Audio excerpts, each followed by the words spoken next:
안녕하세요 여러분. 오늘의 놀라운 기사 내용은 연방준비제도 이사회 금리를 0.5%포인트나 그리고 헤즈볼라가 사용한 호출기 수천 대가 동시에 폭발한 이유는 무엇인가? 에 관한 것입니다. 우선 좋아요 버튼을 누르고 채널 구독 및 알림 설정 또 잊지 마세요. 여러분의 관심과 지지가 저희에게 큰 힘이 됩니다. 첫 영상은 2024년 9월 18일에 월스트리트 저널에서 보도한 중요한 소식을 소개해드리려고 합니다.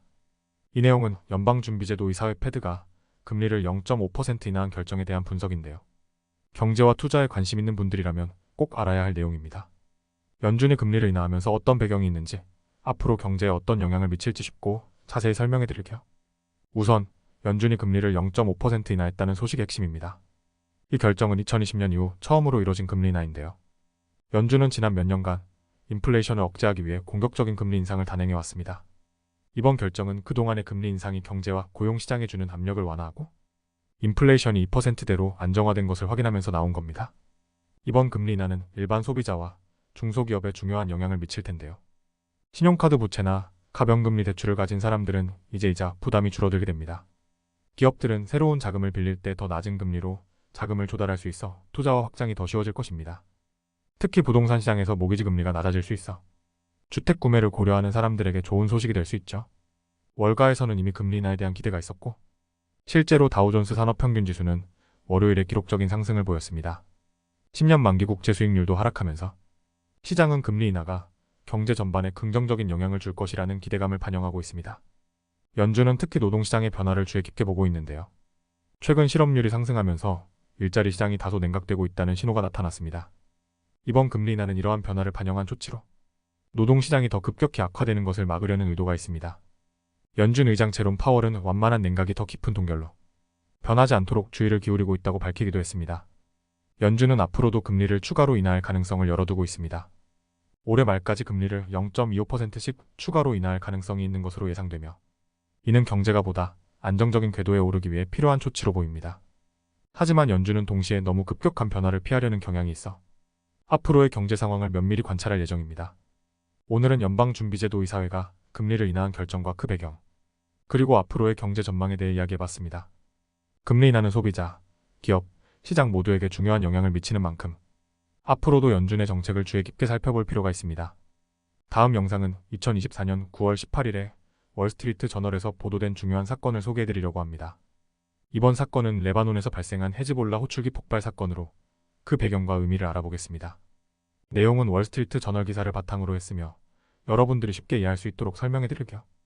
헤즈볼라는 무장단체로 주로 레바논에서 활동하는데요. 이번 사건은 화요일에 발생한 이스라엘의 공격으로 시작되었습니다.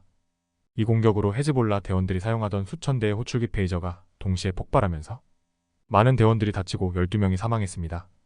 또 수요일에는 워키토키 폭발 사건까지 이어졌습니다. 이렇게 연이어 폭발 사건이 발생하면서 레바논 전역이 혼란에 빠졌습니다. 헤즈볼라는 지난해부터 이스라엘과의 갈등이 심화되면서 통신 장비를 주의 깊게 사용해왔습니다. 스마트폰을 사용하는 것이 감시의 위험이 크다고 판단해 대원들에게 호출기를 사용하라고 지시했는데요. 이 호출기들이 대만에서 제조된 것으로 추정되고 있습니다. 그러나 이번에 폭발한 호출기들은 이스라엘이 헤즈볼라의 통신망을 해킹해 폭발물을 심어놓은 것으로 의심받고 있습니다. 호출기가 폭발하기 전 호출기 화면에 숫자가 표시되며 삐소리가 난 후 폭발이 일어났다는 보고가 있었습니다. 이는 이스라엘이 공급망을 통해 장치에 악성 코드를 심었을 가능성을 제기하고 있습니다. 수요일에는 호출기뿐만 아니라 워키토키까지 폭발하는 사건이 발생했는데요.